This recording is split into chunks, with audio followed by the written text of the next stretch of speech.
Oi, meu nome é Júlia. Meu nome é Júlia Palestrina Cavalcante e eu vou apresentar sobre a Carolina Maria de Jesus, que foi uma autora muito importante, né, no Brasil.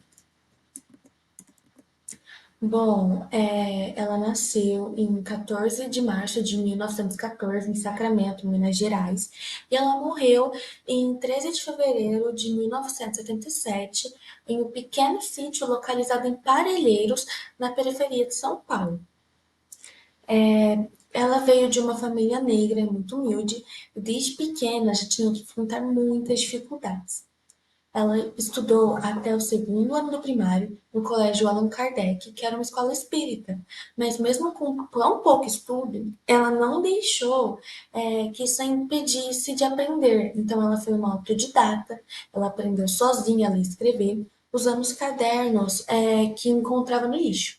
Ela escrevia sobre tudo, o que via na favela, o que sentia, o que sonhava. E foi assim que, escrevendo sem parar, ela começou a registrar a vida real das pessoas mais pobres, mostrando as lutas diárias delas.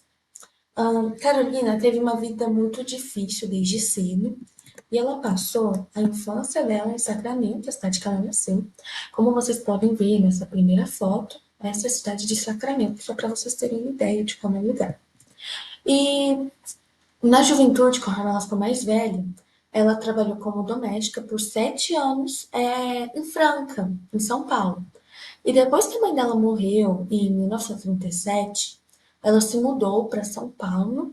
E assim que a vida dela realmente mudou, porque ela foi morar na favela de Canindé, que é a favela de Canindé, para vocês terem uma ideia de como é que é. Na segunda e na terceira foto, aqui nesse slide, é a favela de Canindé. Então, as casas eram feitas de madeira, um lugar muito periférico, e com muitas dificuldades na vida, né? E ela foi morar com seus 3 filhos lá, e para sobreviver, ela catava papel. Mas mesmo enfrentando tanta dificuldade, ela nunca deixou de escrever. Ela registrava a fome, a luta de cada dia, as injustiças que ela e as pessoas ao redor dela enfrentavam, mas também os sonhos de dias melhores, né? Mostrar esperança também. Na década de 1950, ela foi descoberta pelo jornalista Andálio Dantas. Ele viu que os cadernos que ela escrevia eram especiais e resolveu publicar. Então foi assim que surgiu a obra mais famosa da Carolina Maria de Jesus, que é o Quarto de Despejo, Diário de uma Favelada, que é de 1960. E esse livro é incrível porque ele nasceu diretamente dos diários da Carolina Maria de Jesus, que ela escrevia no lixo. Neles, ela contava fome, o preconceito, os problemas de criar os filhos sozinha, mas também falava da esperança, né? E o livro fez muito sucesso no Brasil e no exterior. E a Carolina virou um símbolo de superação e de luta contra a desigualdade, graças a isso. E depois que ela ganhou essa fama e tudo mais, ela escreveu Casa de Alvenaria, que saiu em 1961, e ela conta como foi a vida depois da fama, quando conseguiu sair da favela e morar em uma casa de tijolos, né? Porque para quem morava na favela de Canindé era tudo de madeira. Para mudar sair da favela e para uma casa que é feita de tijolos, já é uma grande mudança, já é uma grande conquista. E mas ela também fala nesse livro sobre o choque para ela que isso causou, porque mesmo morando em uma casa melhor, ela continuou enfrentando o preconceito e o isolamento. E ela percebeu que sair da favela não resolvia todos os problemas que a sociedade ainda via ela de um jeito diferente, tanto por ela ser negra, tanto por ela ter uma origem humilde. Depois disso, lá em 1963, ela lançou o livro Pedaços da Fome. Ela apresenta histórias de ficção inspirada em pessoas que conheceu nas ruas e favelas. E esse livro mostra a pobreza e a desigualdade social de forma sensível e crítica, de uma forma diferente. E mesmo fora da favela, ela continuava vendo a dura realidade da exclusão e da injustiça social, que afligia os mais pobres. Ela consegue, de um jeito único, mostrar como a vida é difícil, mas ao mesmo tempo, como as pessoas continuam resistindo, sonhando e ajudando umas às outras. E, bom, mesmo sem ela ter estudado formalmente, Carolina recebeu reconhecimento de universidades e instituições muito importantes na nossa nação, como, por exemplo, a Universidade Federal do Rio de Janeiro, a UFRJ, que deu a ela o título de doutora honoris causa. E outras universidades, como a UFMG, que é uma das melhores também, a Universidade Federal de Minas Gerais, a UNB, a UNB estudam e pesquisam suas obras em teses e trabalhos acadêmicos até hoje. E a Unilab também, que é a Universidade da Integração Internacional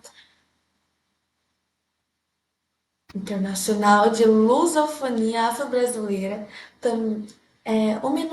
homenageou ela, dando seu nome a um centro cultural, que é esse da imagem, por exemplo, que aqui foi uma das.